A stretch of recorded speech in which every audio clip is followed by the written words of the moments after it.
സജ്ജീകരണം Tony Chester, ഛായാഗ്രഹണം ബിജു ഫാൽക്കണ്ണവന്യു. എവരെയും സാദരം ക്ഷണിക്കുകയാണ് കുമരകം കുഞ്ഞാപ്പി തിയേറ്റേഴ്സിന്റെ ഈ വർഷത്തെ ഏറ്റവും പുതിയ നാടകം മകളുടെ അമ്മ.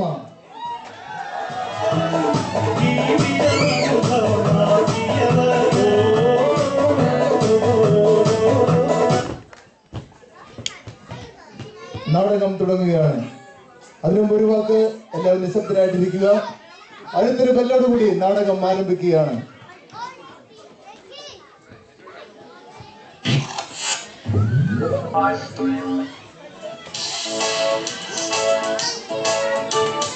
നാടകം ആരംഭിക്കുകയാണ്.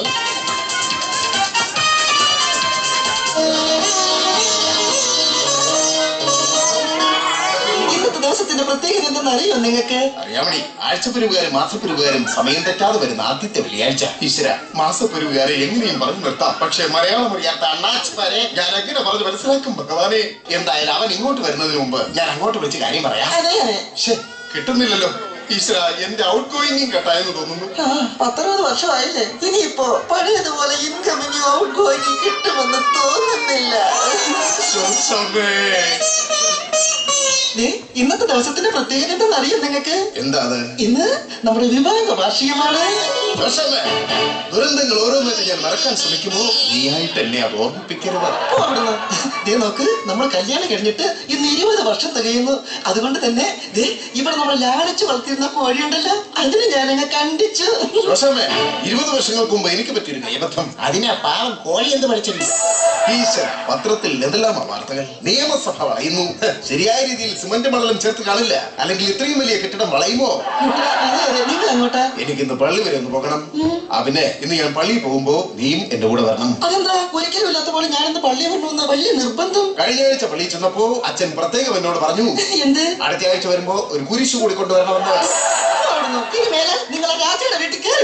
അതെന്താടി, നീ രാധയും അടുത്ത കൂട്ടുകാരല്ലേ? കൂട്ടുകാരൊക്കെ ശരി തന്നെ. നിങ്ങളെ കുറിച്ച് എന്തെല്ലാം വൃത്തികളാ ആ രാധയും രമണിയും തമ്മിൽ പറഞ്ഞു ചിരിക്കുന്നതെന്ന് അറിയാമോ നിങ്ങൾക്ക്? അതെന്നെ കുറിച്ചാണ് നിനക്കെങ്ങനെ മനസ്സിലായി? എനിക്ക് മനസ്സിലാവില്ലേ? നാളീന്നും തെണ്ടീന്നും പട്ടീന്നും കഴിവില്ലാത്തതെന്നൊക്കെ വിളിക്കുമ്പോ പിന്നെ എനിക്കറിയില്ല നിങ്ങളെ കുറിച്ചാണെന്ന്. പിന്നെ ഞാനങ്ങോട്ട് നിക്ക്, എനിക്ക് ഒരു കൂട്ടം പറയാനുണ്ട്. ഇന്നത്തെ പോലെ മൂക്കറ്റ് കുടിച്ചിട്ട് വന്നിട്ട് നമ്മുടെ കുട്ടികളുടെ മുന്നിൽ വെച്ച് എന്താ നിർത്തിക്കളഞ്ഞത്? നാണിക്കാതെ ബാക്കി കൂടി പറ. നമ്മുടെ കുട്ടികളുടെ മുന്നിൽ വെച്ച് വെറുതെ ആരും കാച്ചു പിടിക്കുന്നത് മൂല വന്ന് കിടന്ന് ഉറങ്ങിക്കോളൂ പറഞ്ഞേ. നമ്മുടെ മോളെവിടെ? ഒന്നും പറയണ്ട, മൂടി പൊതിച്ച് ഒറ്റ ഉറക്കമാ. മണി 10 എന്നുള്ള ചിന്ത ഉണ്ട് അവക്ക്. മൂദേവി ഇവക്ക് ജന്മം കൊടുത്ത സമയത്ത് ഒരു വാഴ നട്ടാ പോരായിരുന്നോ?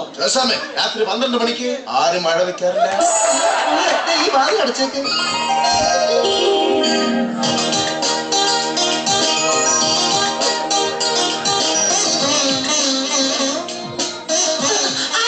ആരാന്ന് പറഞ്ഞ നിനക്ക് നല്ലൊരു സമാധാനം ടി വി നന്നാക്കുന്ന സുകുമാരേട്ടൻ അല്ല.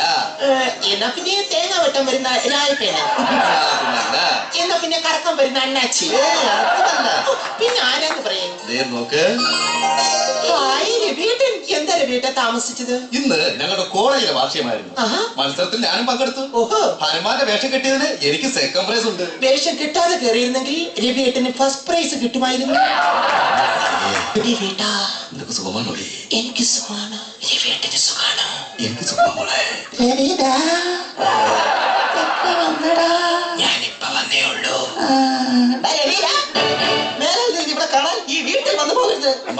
നിനക്ക് ഇവിടുത്തെ ഫോൺ നമ്പർ അറിഞ്ഞൂടായോ? നീ ഇങ്ങോട്ട് വിളിച്ചു പറഞ്ഞാൽ ഞാൻ ഇവിടെ അങ്ങോട്ട് പറഞ്ഞു വിടത്തില്ലേ? കിടന്ന് ബുദ്ധിമുട്ടുന്നതിന് രവി, ഇവിടെ അച്ഛൻ വരാൻ സമയമായി. നീ കിടന്ന് കറങ്ങാതെ വീട്ടിൽ പോകാൻ നോക്ക്. ചെല്ലേ.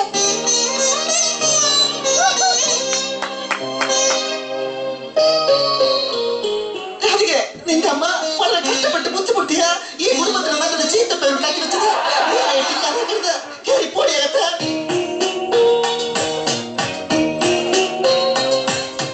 വല്ലാത്ത ദാഹം. ശോശാമേ, കുറച്ച് കഞ്ഞിവെള്ളം ഇങ്ങടുത്തേ. കഞ്ഞി വെച്ചിട്ട് ഇവിടെ 10 ദിവസമായി. പിന്നെ കഞ്ഞിവെള്ളം. എന്നാ നീ ഒരു കാര്യം ചെയ്യും, അപ്പുറത്തെ വീട്ടിൽ പോയി മുണ്ടിന് മുക്കാനാണെന്ന് പറഞ്ഞ് കുറച്ച് കഞ്ഞിവെള്ളം വാങ്ങി വാ. ആ പേര് പറഞ്ഞ 2 പ്രാവശ്യം ഞാൻ പോയി കുടിച്ചത്. ഇന്ന് ചെല്ലുന്നത് ശരിയല്ല. ആരാ ഈ ജൂലി? ഓ, ജൂലി, അത് അപ്പുറത്തെ ജോണിന്റെ വീട്ടിലെ പട്ടിയാ. എങ്കിൽ ആ പട്ടി ഇങ്ങോട്ട് ഫോൺ ചെയ്തിരുന്നു. 2 ടിക്കറ്റ് എടുത്തോണ്ട് തിയേറ്ററിൽ നിൽക്കുന്നത് നിങ്ങൾ വരുമ്പോ അങ്ങോട്ട് ചെല്ലേ. നേരിൽ എന്റെ കാര്യത്തിൽ നീ ഇടപെടണ്ട. നിങ്ങളല്ലേ തല്ലിയല്ലേ? നിങ്ങൾ തല്ലി അല്ലേ? ഡെയിലി 100-150 ഞാൻ നിന്റെ കയ്യിൽ നിന്ന് വാങ്ങിച്ചു കെട്ടുമ്പോ ഒരെണ്ണമെങ്കിലും തിരിച്ചു തരണ്ടേടി. എനിക്കറിയാം, ഞാൻ ആ തെറ്റുകാരി. എല്ലാ ദുഃഖങ്ങളും നിങ്ങൾ മനസ്സിൽ ഒതുക്കി വെച്ചുകൊണ്ട് നിങ്ങൾ എങ്ങനെ ഇങ്ങനെ ജീവിക്കുന്നു? നിങ്ങൾക്കൊന്ന് പൊട്ടിക്കറിഞ്ഞുകൂടെ? അതുമല്ലെങ്കിൽ ഈ കൈ കൊണ്ട് എന്നെ 2 തല്ലെങ്കിലും തല്ലിക്കൂടെ? അതെ, നമ്മളെ മകളെ പഠിപ്പിക്കുന്ന സാർ ഇങ്ങോട്ട് വരുന്നുണ്ട്. ഇവിടെ നടന്നു വന്നും അദ്ദേഹം അറിയണ്ട. പറഞ്ഞേ.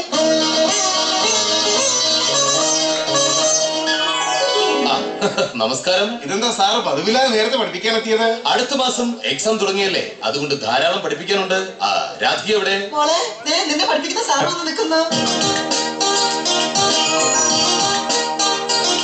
ഹായ്, സാറിഞ്ഞെത്തിയോ? വാ സാറേ, നമുക്ക് റൂമിലേക്ക് പോയി പഠിക്കാം.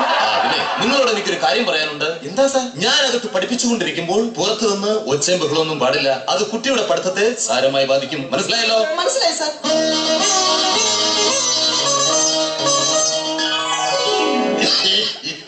ഇവിടെ ആരുമില്ലേ? ശോശാമയുടെ വീട് ഇത് തന്നെ അല്ലേ? അയ്യോ, സൂപ്പർ സാറ്. സാർ, നിങ്ങൾക്ക് മനസ്സിലായില്ലേ അദ്ദേഹത്തെ? ഇല്ല. എന്നെ പണ്ട് വീട്ടിൽ വന്ന് ട്യൂഷൻ പഠിപ്പിച്ചോണ്ടിരുന്ന സാറാ. ഒരുപാട് അങ്ങ് വയസ്സായി സാറിപ്പം. ശോശാമേ, ഞാൻ ആകെ ദുഃഖത്തില്ല. എന്റെ ഉള്ളിലെ ഭാരമൊന്ന് ഇറക്കി വയ്ക്കാൻ ഒരിടം. മനസ്സിലായി. അങ്ങോട്ട് പോയാട്ടെ. ഏതായാലും ഇവിടെ വരെ വന്നാൽ വല്ലതും കഴിച്ചിട്ട് പോയാൽ മതി. ശോശാമേ, സാറിനകത്തേക്ക് കൂട്ടിക്കൊണ്ടുപോ. മനസ്സിലായില്ല? എനിക്ക് രാധിക ഒന്ന് കാണണം. ഇല്ല, കാണാൻ പറ്റില്ല. അവളകത്ത് പഠിച്ചുകൊണ്ടിരിക്കുക. എന്ന് പറഞ്ഞാൽ എനിക്ക് രാത്രിയെ കണ്ടേ പറ്റൂ. സാധ്യമല്ലെന്ന് പറഞ്ഞില്ലേ? എന്ന് പറഞ്ഞാൽ അവളെ കല്യാണം കഴിക്കാൻ അവളുടെ കാമുകളാണ്. ഓഹോ, അത് ശരി. പുറത്തേ കിടക്കടാ. ഞാനവളെ കണ്ടേ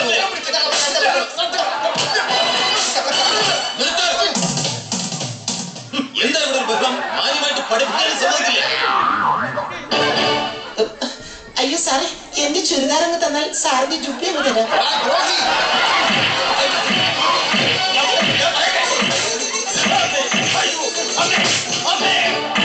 കുട്ടികളെ, അവിടെ ഒരു ബഹളം. അല്ല സാറേ, മോളെ പഠിപ്പിക്കുന്ന സാറാണെന്ന് കരുതി ഇവൻ അല്പം സ്വാതന്ത്ര്യം കൊടുത്തപ്പോ ഇവൻ കാണിച്ചു വെച്ചിരിക്കുന്ന പണി കണ്ടോ? സാറൊന്ന് നോക്കിയാട്ടെ.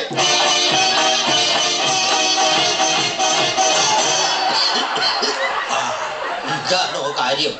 എന്തായാലും ഇനി ഇവിടെ നടന്നൊന്നും പുറത്തറിയണ്ട. കുട്ടികളല്ലേ, വിട്ടുകളാം.